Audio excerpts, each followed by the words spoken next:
నేను మీ ఆదర్శ రైతుని, మీకు అందుబాటులో ఉండే రైతుని. మీరు ఫస్ట్ టైం కనుక మన ఛానల్ చూస్తున్నట్లయితే ఛానల్ అయితే సబ్స్క్రైబ్ చేసుకోండి, అలాగే లైక్ అండ్ షేర్ చేయండి మన వీడియోస్ని.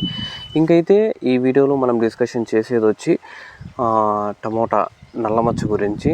నల్లమచ్చ కంటే ముందు మీరు ఫస్ట్ టైం మన ఛానల్ చూస్తుంటే సబ్స్క్రైబ్ చేసుకోండి, అలాగే ఎనర్జీ ఫ్లవర్ ప్లస్ కావాలన్న వాళ్ళు స్క్రీన్ మీద నెంబర్కి అయితే కాల్ చేయండి. ఇంకా ఈ నల్లమచ్చ గురించి డిస్కషన్ చేద్దాం. ఈ నల్లమచ్చ ఎందుకు వస్తుంది, ఎప్పుడు వస్తుంది, ఎలాంటి టైంలో వస్తుంది, మనం ఏం స్ప్రేయింగ్ చేయాలి, ఏం స్ప్రేయింగ్ చేస్తే తగ్గుతుందా లేదా, మళ్ళీ స్ప్రేయింగ్ చేసిన తర్వాత మళ్ళీ ఎన్ని రోజులకి మళ్ళీ రెండో స్ప్రే చేయాల్సి వస్తుంది నల్లమచ్చ కోసము, ఇలాంటివన్నీ డిస్కషన్ చేద్దాం. ఇంకా ముందుగా అయితే ఈ నల్లమచ్చ అనేది టమోటాలో ఎక్కువ ఈ వర్షాకాలంలో స్టార్ట్ అవుతుంది. వర్షాలు పడినప్పటి నుంచి స్టార్ట్ అవుతుంది. మళ్ళీ వర్షాలు మేలో వర్షాలు పడతాయి కాబట్టి మే నుంచి డిసెంబర్ జనవరి వరకు అయితే ఉంటుంది. ఈ రెండు వర్షాకాలం చలికాలం రెండు కాలాలు అయితే ఉంటుంది. ఇది ఎందుకంటే తేమ ఎక్కువైపోయినా, వర్షాలు ఎగ్దమ్మున వర్షాలు పడిపోయినా, అలాగే మంచు పడినప్పుడు అయితే ఈ నల్లమచ్చ అనేది అయితే వస్తుంది. ముఖ్యంగా తేమ వల్ల అధిక తేమ శాతం అనేది పంటలో ఉంటే ఇది కూడా నల్లమచ్చ అనేది ఎక్కువ అటాక్ అవుతుంది. అది ఆకులకు అటాక్ అవుతుంది. వర్షాలు అనేటివి ఎక్కువ పడినా కూడా 3-4 రోజులు గ్యాప్ లేకుండా పడినా, మంచు అనేది 10 గంటల వరకు గ్యాప్ లేకుండా పడినా కూడా 3-4 రోజులకి అనేది తేమ ఎక్కువ అయిపోతే నల్లమచ్చ అనేది ఆకులకు వచ్చేస్తుంది, కాండానికి వచ్చేస్తుంది. పూత పుట్టేదానా కాండం ఉంటుంది. ఆ కాండానికి కూడా కాయ వచ్చే కాండానికి కూడా అయితే నల్లమచ్చ అనేది మొత్తం అంతా చెట్టు అంతా వ్యాపించేస్తుంది. యాక్చువల్గా చెప్పాలంటే ఈ నల్లమచ్చకు అనేది ముందు అనేది లేదు. ఎందుకంటే నేను లాస్ట్ ఇయర్ చలికాలం అంతా అంటే చాలా సంవత్సరాల నుంచి సేద్యం చేస్తున్నాం. కానీ ఇది ఎన్ని స్ప్రేయింగ్లు చేసినా, ఎలా స్ప్రేయింగ్లు చేసినా ముందు అనేది 100%గా క్యూర్ అయ్యే ముందు అయితే లేదు. ఈ ఫర్టిలైజర్ షాప్లో మీరు కెమికల్ అయినా స్ప్రే చేసుకోండి, బయో అయినా స్ప్రే చేసుకోండి, ఏది స్ప్రే చేసినా కూడా నల్లమచ్చకు అనేది ముందు లేదు. అది అమ్ముకోవచ్చు, ప్రోడక్ట్ అది పని చేస్తుంది, ఇది పని చేస్తుంది, కొంచెం క్యూర్ కావచ్చు అని నేను హోప్తో అయితే మనం స్ప్రే చేసుకుంటాం. అది కొడతాం, ఇది కొడతాం. నార్మల్గా కొంచెం తగ్గుతుందంటారు.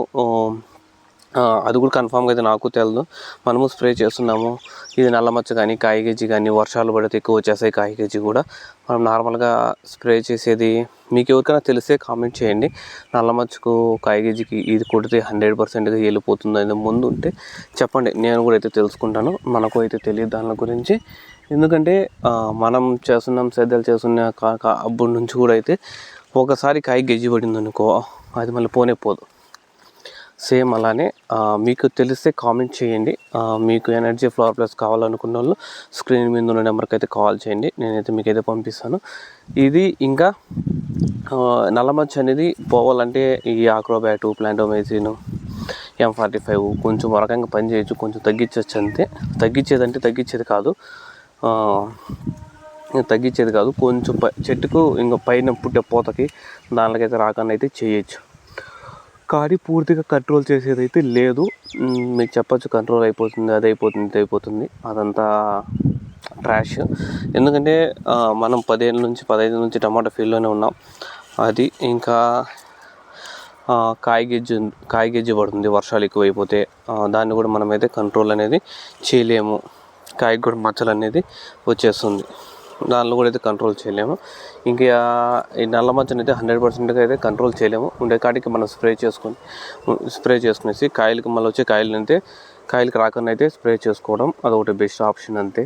అది మీకు ఏమైనా నల్లమచ్చ వచ్చి ఉంటే ఆల్రెడీ కాయ గెజ్జి అనేది కూడా వర్షాలు స్టార్ట్ అయిపోయి కాయ గెజ్జి అనేది కూడా ఎక్కువ అనేది పడిపోతుంది. వర్షాకాలం వస్తే చాలు ఈ సాహోకి అయితే విపరీతమైన కాయ గెజ్జి, నల్లమచ్చ అనేది ఎఫెక్ట్ అయిపోతుంది. కాయ క్వాలిటీ అనేది ఉంటుంది. వేరే పంటల్లో ఏ పంటకు వేరే సాహో కాకుండా అశుతోష్ కానీ, బాహో కానీ, జైహో కానీ, ఛాంపియన్ కానీ ఇలాంటివి వాడితే అవి ఏమైనా రాకపోవచ్చు. కానీ మనకు తెలియదు 100%గా అవి వర్షాలను తట్టుకోవు.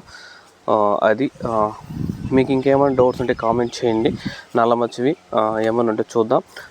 ఏమైనా కరెక్ట్గా మీరు కొట్టింటే క్యూర్ అయిపోయింటే కామెంట్ చేయండి, 10 మంది రైతులు తెలుసుకుంటారు. మీరు ఏమనుకోవచ్చు, మనకు తెలుస్తలే 10 మంది రైతులు చెడిపోవాలనుకుంటే దాన్ని మనం ఏం చేయలేము. మీరు చెప్పకుండా ఉంటే తెలిసినా కూడా ఓకే. ఇది ఇప్పటి వరకు. మీకు ఇంకేమైనా డౌట్స్ ఉంటే కామెంట్ చేయండి, నేనైతే మీకు అప్డేట్ ఇస్తాను. నేను మీ ఆదర్శ రైతుని, మీకు అందుబాటులో ఉండే రైతుని. Thank you all farmers.